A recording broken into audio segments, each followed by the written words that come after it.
for today's video, pag-usapan natin mga iba't ibang source of income dahil hindi na tayo sasapat lang sa isang source of income. Ang taas ng bilihin ngayon, sobrang taas ng presyo ng gasolina at diesel.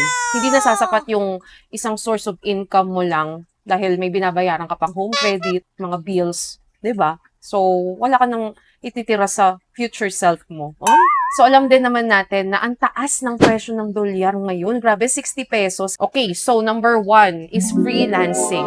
Okay, freelancing guys, given na dyan yung virtual assistant, micro task, marami kang makikita online. So, isearch mo lang yan sa Google, online jobs. Makikita nyo yung mga websites na kung saan pwede kayong mag-apply. Maraming online jobs na available like for data entry. Hindi ko na actually kaya pang isa-isahin dito at hindi na rin ako ina-allow ni Tito YouTube na mag-promote pa ng mga companies na nag-hire for online job. Baka ma-strike na naman tayo, no? Kaya ingat-ingat lang. Pero syempre, nagbibigay ako ng hints sa inyo na pwede kayong makapaghanap ng trabaho online. So, maganda pa sa panahon ngayon is you can use the help of AI.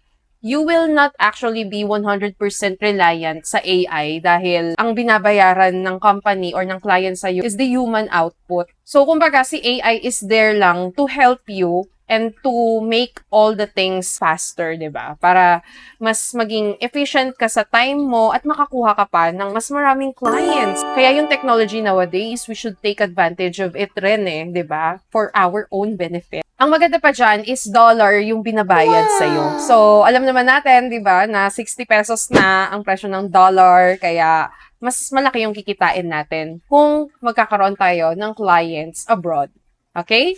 So, that is point number 1. And for our point number 2 na pwede rin nating pagkakitaan at i-take advantage nowadays is trading. So, guys, bakit trading? Kasi sa panahon ng crisis ngayon, we can take advantage of the movement of the market price. Lalong-lalo na sa gold, sa oil, or sa forex markets, even in cryptocurrencies. Pero ito guys, hindi ito para sa lahat kasi trading guys can be really risky and lalong-lalo na kung wala kayong sapat na kaalaman. So itong point number 2 na to is para lang sa mga educated na when it comes to trading, and inad ko itong point na ito dito dahil alam kong we will take advantage of this. And kung naghahanap pala kayo ng trading platform, I would like to share the sponsor of today's video, Investizo. So guys, si Investizo ay meron siyang mga trading platforms na MetaTrader 4, MetaTrader 5, and they also have their own app available sa Google Play and App Store. Meron silang mga iba't ibang account types like Real Standard for beginners or Real ECN na nag-o-offer ng low spreads and para rin sa mga professionals. Meron din silang feature na copy trading para sa mga walang time mag-trade mag-isa. Na maganda rin dito guys kasi kiniklaim nila na mabilis daw ang kanilang withdrawal process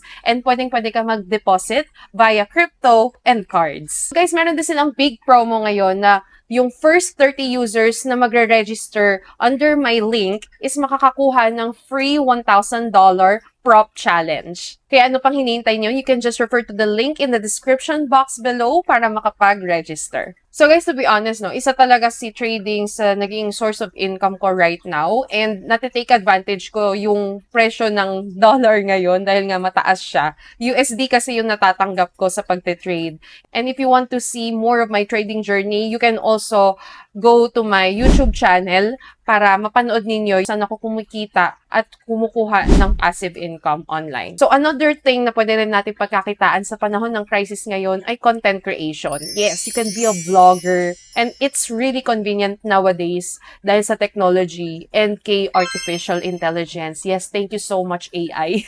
Actually, kahit ano pwede nyo na i-content ngayon. Even if you have your own business, gawin mo siyang content. Makakatulong pa yan sa paglago ng business mo. So ako kasi, based on my experience sa Beta Bloom, gumagawa rin ako ng contents about betta fish and at the same time, napopromote yung business, 'di ba? Mas maraming sales na dumarating and at the same time, kumikita din ako sa content creation. And ang classic pa dyan, guys, sa Beta Bloom, hindi ako gumagamit ng sarili kong boses, gumagamit ako ng AI. Marami nang available na editors ngayon na merong AI voiceover. Itatype nyo lang yung script, content na agad siya. Ipopost nyo na lang. So, sa content creation, ang binabayad din kasi sa atin dito is USD. Kaya matitake advantage natin yung pagtaas ng presyo ng dollar. So, mas mataas yung opportunity na kumita tayo ng mas malaki. So, there you go guys. I think that would be it for now. Kung meron pa kayong mga katanungan, you can just leave a comment dyan sa comment section below and I will reply pag alam ko yung sagot, syempre.